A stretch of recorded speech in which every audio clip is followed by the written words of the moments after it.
Hey everyone, welcome to an episode of the Flex Audiology Show. I'm Dr. 𝗧𝗵𝗲, and today we are going to talk about what is tinnitus, what is habituation, and what can you do at home.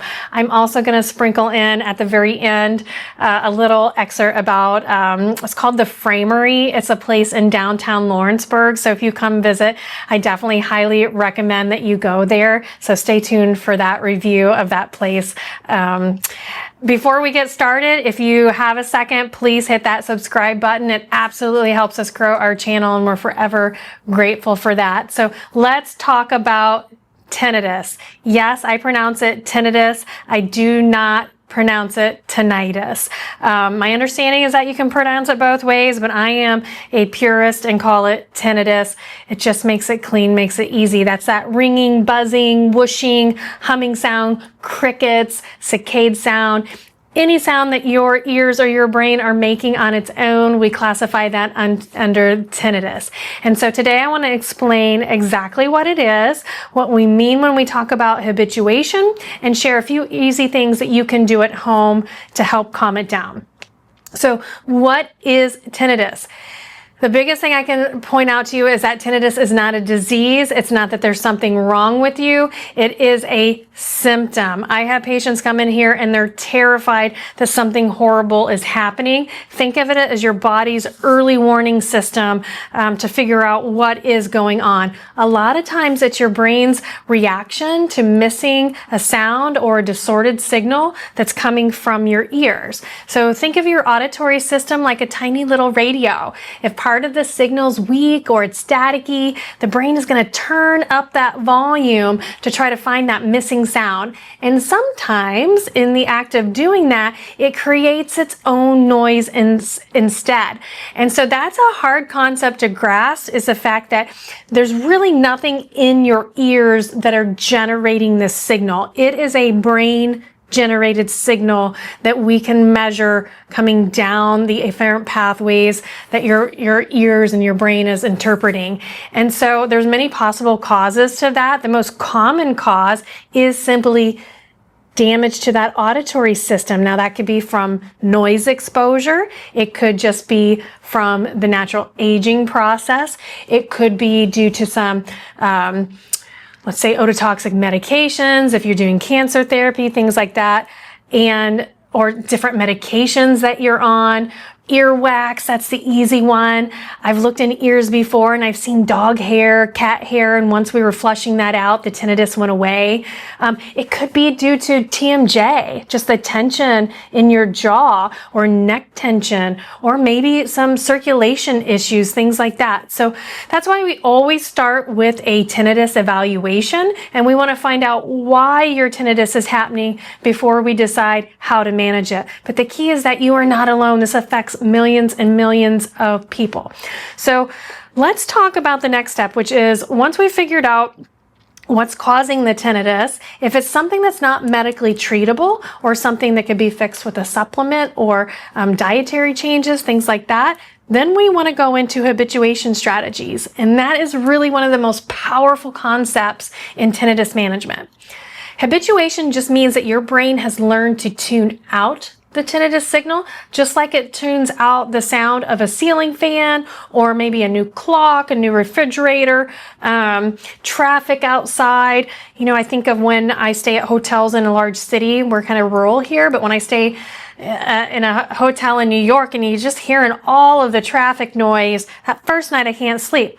By the second night, my brain's like, nope, you're tired. That stuff isn't non-threatening, and I don't hear it anymore. So habituation is just like that, where the sound might still be there, but if your brain decides it's not important, it fades it to the background. So I can only use myself as an example in this, in that I haven't heard my tinnitus all day long. But if I stop and I listen and I really focus, I can actually make it louder. But because I know that I'm doing it myself, I can also kind of do it the other way. So I do little distraction techniques, so that way it will start to fade again back into the background. And so even though it's there, my brain has decided it's just not important, and so it doesn't listen to it anymore. And this process can happen naturally for most people, once we calm your body's stress response, it's not as easy as just saying, well, I'm creating the sound, so therefore I can make it go away, because your subconscious has activated your limbic system and it's created an emotional negative response to the tinnitus. And so that's what we have to retrain your brain to move past. Generally, that's where your sound therapy is going to come in. It's actually putting in gentle, neutral sounds that help reduce the contrast between that tinnitus that you're hearing and just the silence of everyday quietness in the world. And so that could be through the use of soft music, nature sounds, low-level background noise, fan noise, things like that. And then over time, your brain's going to flag that tinnitus signal in your ear as a non-threat to your system, and then it just lets it be. It calms down. And that is habituation. That is the goal of every tinnitus program that is out there. Now, let's say you're not quite ready to take it to that level. You don't want to come in and get a formal tinnitus program yourself.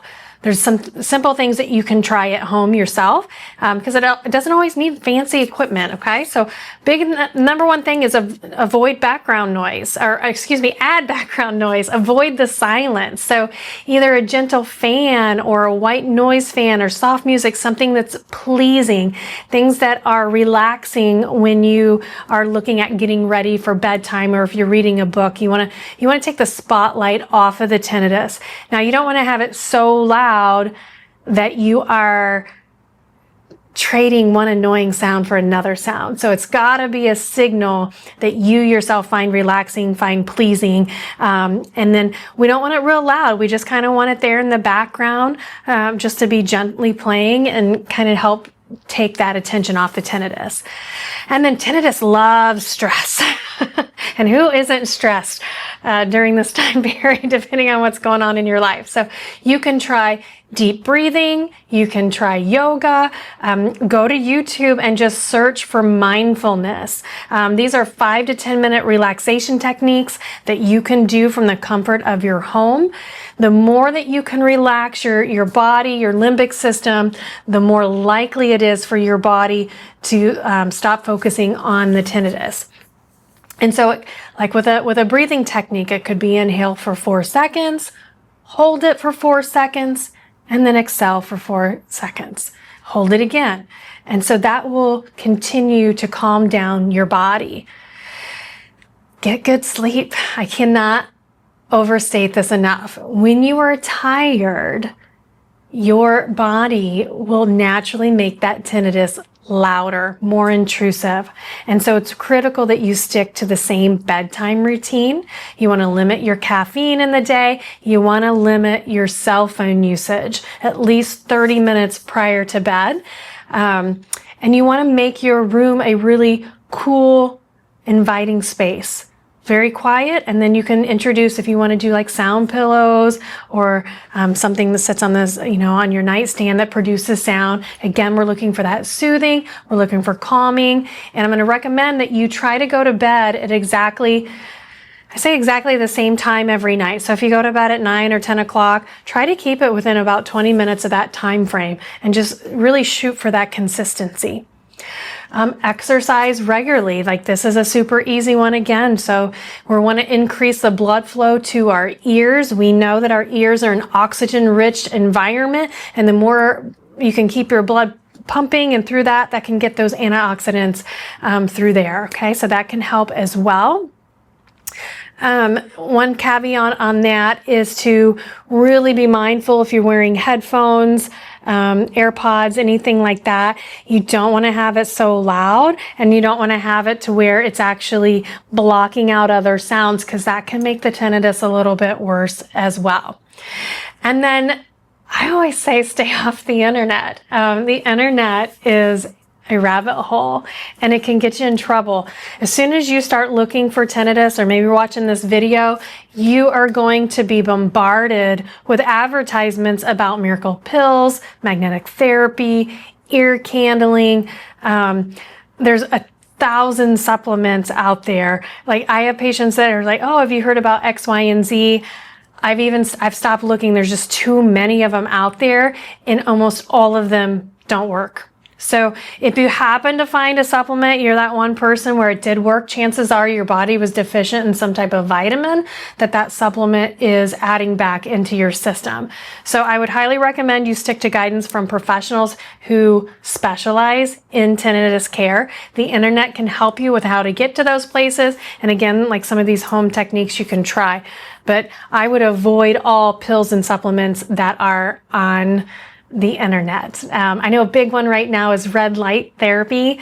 There's just simply no evidence behind it. And until there is evidence released on that, that's not something that I can definitely recommend. So in closing, the tinnitus is a signal from your body. It's something that we can learn to habituate, and that's your brain's way of turning that signal into background noise, and it absolutely can happen. That's the number one thing, is if you are committed and you get through the therapies, your tinnitus can become a non-intrusive signal. If you've been struggling to get through this, I would encourage you to try to find an audiologist who specializes in tinnitus evaluation and sound therapy. Specifically, you want to try to find a place that is not just talking about putting hearing aid devices on you, but specifically are talking about different therapies that are available above and beyond the hearing aid device. So if you guys have any questions, please feel free to reach out to me. If you don't have one in your area, you can take a look at the American Tinnitus Association. They have a list of audiologists on there. You can find one local to you, and you can kind of break it down in depending on what type of symptoms that you yourself are having. So hope you guys have a great day on that. Real quick, I need to talk about the 𝗓𝗵𝗲. So we went to the 𝗓𝗵𝗲 as a team building exercise. You can go down there. You've probably seen these places where it's like a paint and sip, where, you know, you can go down, have a glass of wine and paint. So we opted to do glass cutting because I've never done that. Nobody had ever done that before. So cute little shop. They set you down. You get to pick out what you want to kind of create. So I picked a night light. Some of the teams picked like the garden post, and then there was like window, those beautiful things you put up in the windows, the sun catchers, right?